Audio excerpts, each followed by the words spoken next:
Vamos a estudiar el ciclo reproductivo de los virus. El ciclo reproductivo de los virus tiene como dos partes, o dos ciclos. El ciclo lítico y el ciclo lisogénico. Si acordáis en la clase anterior, dijimos que el virus fuera de la célula era inerte, incapaz de tener un metabolismo propio ni de reproducirse. Entonces, cuando está fuera de la célula, lo que hacen es pues, localizar algún tipo de célula para poder parasitarla. Cuando la encuentran, se fijan a ella e inyectan su material genético al interior para completar su ciclo. ¿Vale? En la fase intracelular, una vez que está dentro de la célula su material genético, pues lo que hace es inhibir, bloquear toda expresión génica de la célula que parasita, la célula hospedadora, y controla su metabolismo y lo dirige a su propio beneficio. Fabrica nuevas copias de su ácido nucleico y proteínas para la cápsida. La ensambla y forma nuevos virus y mata a las células para infectar a otras. ¿Vale? La gravedad de la infección depende del tejido y qué tipo de virus sea, ¿no? Un resfriado, una gripe, el coronavirus, o el SIDA, o el ébola, en fin, puede ser leve, molesto, por así decirlo, y grave. Vamos a ver los dos tipos de ciclo, ¿no? Del ciclo reproductivo, el lítico y el lisogénico. Bien, vamos a empezar por el ciclo lítico. El ciclo lítico es muy parecido a todos los tipos de virus. El objetivo de este ciclo es destruir, matar a la célula hospedadora. Ahí viene el lítico, lixi, que es destrucción. Este ciclo vamos a distinguir la siguiente fase: la de fijación o absorción, la de penetración, multiplicación, ensamblaje y liberación o lisis. ¿Vale? Esos son 1, 2, 3, 4, 5 fases, ¿no? Y vamos a tomar como ejemplo el bacteriófago T4, que es un bacteriófago muy famoso en todo el ámbito del mundo de los fagos. La primera etapa, fase de fijación o de absorción, entonces este virus, este fago, se pone en contacto con la bacteria y se fija a los receptores de la membrana que tiene esta bacteria. Se fijan a la pared mediante su estructura que hemos visto antes, esas espinas, esas placas caudales, que son el sistema de anclaje que tiene el fago para apegarse, fijarse a lo que sería la superficie o la membrana de la bacteria. La siguiente fase es cuando es la penetración, que es cuando el virus, este fago, introduce el ácido nucleico, el genoma, dentro de la bacteria, en este caso la bacteria será la célula hospedadora. Entonces, el fago tiene, una vez que está anclado en la membrana, pues tiene una enzima, lisozima, que se hallan en la placa basal, en la estructura basal que tiene este fago, y lo que hace es pues, disolver la membrana bacteriana, perforarla y hacer un orificio para que esa vaina que tenía ese tubo que tenía el fago, pues inyecte hacia el interior el ácido nucleico del fago, quedándose la cápsida vacía fuera de lo que sería la bacteria. Entonces, eso es este tipo de fago. Y la mayoría de los virus también la cápsida se queda fuera. Pero hay otros en que la cápsida se introduce dentro de la célula junto con el genoma. Entonces, lo que ocurre es que una vez dentro, el virus con su cápsida pues tiene que liberarse su material genético en un proceso que se llama descapsidación. ¿Vale? Vamos a ver unos dibujitos al respecto. Aquí lo ven. Este sería el primer caso que hemos visto, la absorción y fijación entre esas placas, esas espículas. Se liberan las lisosimas, se inyecta el ADN y se queda la cápsida afuera y se introduce lo que sería el material genético dentro. En el caso que es también la cápsida se introduzca dentro de la célula infectada, lo que sería la envoltura, como tiene esa capa esa bicapa lipídica, se fusiona a la de la membrana de la célula, se inyecta la cápsida y una vez dentro, pues virus tiene su mecanismo, disuelve esa cápsida, la rompe y se produce la descapsidación, que es la liberación del material genético dentro de la bacteria hospedadora. Bien, la siguiente fase sería la fase de multiplicación o de eclipse, ¿no? Se llama de eclipse porque parece que no está el virus dentro de la célula, ¿no? Parece que como si hubiera desaparecido, no se observan los virus, una fase eclíptica ahí oculta, ¿vale? Entonces en esta etapa es cuando más daño hace, ¿no? Por así decirlo. El ácido nucleico se apodera del metabolismo celular, como hemos dicho, y lo utiliza para sus propios beneficios, ¿sí? Para reproducirse, duplicar el material genético vírico, y fabricar nuevas proteínas para su cápsida, que es lo que hace. Entonces utiliza los mecanismos inmateriales de la célula, pues adueñado de ellos, y como he dicho eso, fabrica las proteínas víricas, forma los capsómeros de su cápsida y destruye al ADN de la célula y pues la mata e impide su funcionamiento normal. Pues la célula no puede hacer absolutamente nada, ¿vale? Y a la vez que ocurre todo eso, va duplicando su material genético, ¿vale? La siguiente fase sería la de ensamblaje, pues su propio nombre lo dice todo, ¿no? Pues las cápsidas envuelven a los materiales genéticos, al genoma vírico, y forman nuevas partículas víricas. Y la última, que es la fase de inicio de liberación, pues en esta etapa el virus se sale de la célula que se había formado dentro para seguir infectando a nuevas células, ¿no?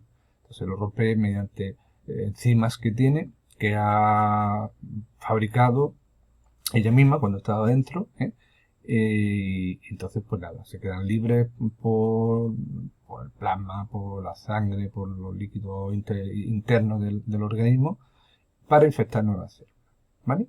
Esta sería la fase lítica. Bueno, antes de nada, hay otros, como veremos en el caso del SIDA, que el SIDA, vamos a dejarlo, sale por gemación. Entonces, como si se incrustara en la membrana de la célula hospedadora y saliera al exterior, escindiéndose de ella. Ya lo veremos más adelante. Ahora mismo nos interesa eso, el ejemplo del ciclo lítico y lisogénico de este fago, ¿vale? Eso lo tenéis que saber muy bien, porque hay muchas preguntas que os piden, pues, diferencia entre el lítico y el lisogénico, que explique uno, que explique el otro, etcétera, etcétera. Vamos. En este esquema podemos contemplar el ciclo lítico de un bacteriófago, y estos son más o menos los dibujos que van a poner en los exámenes de esta guisa. Tenemos la bacteria, llega el fago, reconoce la bacteria, se fija a la membrana, inyecta el material genético, ese material genético se adueña de todo el metabolismo celular de la bacteria, duplica su material genético muchísimas veces, y fabrica a costa de la bacteria pues nuevas partículas proteicas que forman la cápsida de las nuevas partículas víricas. Estas se ensamblan, rompen a la célula y se liberan y volvemos a infectar, ¿vale? Esto sería de otro tipo, tipo gripe, pero en fin, me interesa más el otro dibujito, ¿vale? El segundo ciclo que podemos contemplar en el ciclo reproductivo de los virus es el ciclo lisogénico. Aquí el virus, cuando infecta a la célula huésped, no la mata, no la destruye, sino que su ADN, su material genético, el que sea, tipo que sea, se incorpora al ADN celular. Entonces, ¿qué pasa? Porque mientras que esté incorporado a la célula no le pasa nada, va a seguir duplicándose, como si fuera propio, pasa de una célula a otra, cuando éste se divide, y en un momento dado del ciclo de la célula, pues el virus decide que ya está bien, que ya vivió cómodamente, y entonces pues pasan al ciclo lítico. El ADN vírico se separa del ADN celular y continúa el ciclo lítico dentro de la célula tal como lo hemos estudiado anteriormente. A este proceso por el cual se incorpora al ADN y se duplica y no mata a la célula, hasta que no se convierte en ciclo lítico, en lo que se llama el ciclo lisogénico. Estos tipos de virus se llaman atemperados, atenuados, los bacteriófagos se llaman prófagos y a las células lisogénicas, ¿vale? Una ventaja que tiene en las pobres bacterias es que mientras esté integrado en su ADN, será inmune a las infecciones producidas por los virus de esa misma especie, ¿vale? Si vemos el grafiquito, pues aquí lo vemos, ¿no? Entonces la bacteria, el fago que llega, se fija, inyecta. Entonces aquí puede pasar dos cosas. El ciclo lítico, que es el que hemos dicho, se adueña del metabolismo, duplica su material genético, sintetiza nuevas proteínas de la cápsida, se ensambla, la rompe, la mata y la libera, lista para ser infectada a otra bacteria. O bien lisogénico, ¿no? Se incorpora al ADN, se duplica en los procesos de división celular bacteriana y así sucesivamente, y no le pasa nada, es como si estuviera ahí dormido, ¿no? Y en un momento dado, pues, se separa del cromosoma bacteriano y vuelve al ciclo lítico. Entonces, la diferencia principal entre uno y otro es que el lítico mata y destruye al huésped, el lisogénico lo integra y no lo destruye, ¿vale? Bueno, otro tipo de formas celulares mucho más simples son los viroides y los priones. Esto es nada y menos, pero lo ponen en el temario y hay que verlo. Los viroides lo vimos el año pasado. Son agentes infecciosos más pequeños que se conoce hoy en día. Son parásitos exclusivos de plantas superiores y causan sus enfermedades que ni siquiera la vamos a nombrar. Y su material genético, eso es importante lo sepáis, ARN monocatenario circular. Y carecen de recubrimiento proteico, son desnudos, ¿vale? Eso en cuanto a viroides. Priones. Los priones son partículas proteicas infecciosas que se forman por modificación de proteínas normales que tiene el organismo. Normalmente, pues la proteína normal se le suele decir prión con una serie de siglas, y a la alterada, ¿no? A la infecciosa, pues se le añada otra palabrita, que significa que está modificada. Entonces, esta proteína se multiplica, convirtiendo las proteínas normales en infecciosas, modificando tan solo su estructura, es decir, su estructura terciaria, cuaternaria o la que sea. En el caso que el cambio de esa estructura le confiere ese poder de infectar al animal. El caso más importante son las enfermedades neurovegetativas, que afectaban a los mamíferos, a nosotros, que era lo que eran las encefalopatías espongiformes, o lo que conocemos con el nombre de la enfermedad de las vacas locas, ¿vale? Esa es la más importante. Bueno, aquí vemos una serie de características a favor y en contra de la naturaleza de los virus. Me parece que hay una pregunta por ahí que hace eso, si son seres vivos o no son seres vivos. Bueno, lo leí y ya está, no tenemos historia. Aquí me voy a entretener un segundito, no mucho, que es el ciclo del retrovirus del SIDA, el VIH. Las fases son más o menos las mismas. La diferencia es un poquito el tipo de virus que estamos hablando. La fase de absorción, lo que se ancla son las espinas de esa envoltura proteica que tiene en su exterior. Acordaros del tema anterior. Se ancla o se une a los receptores de los linfocitos y los fagocita e introduce la cápsula con el material genético.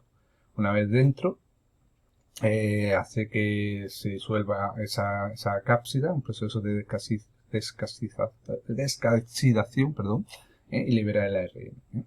La siguiente fase, el ARN, gracias a esa transcriptasa inversa, da lugar a moléculas de ADN que se replican y se insertan en el cromosoma de la célula. Esta induce a la síntesis o a la replicación de nuevas partículas de ARN y a la traducción de proteínas víricas. Se produce el ensamblaje y la liberación mediante un proceso que os decía que era de gemación. Se envuelve con una capa lipídica que es la que envuelve al virus y dentro estaría la cápsida con su material.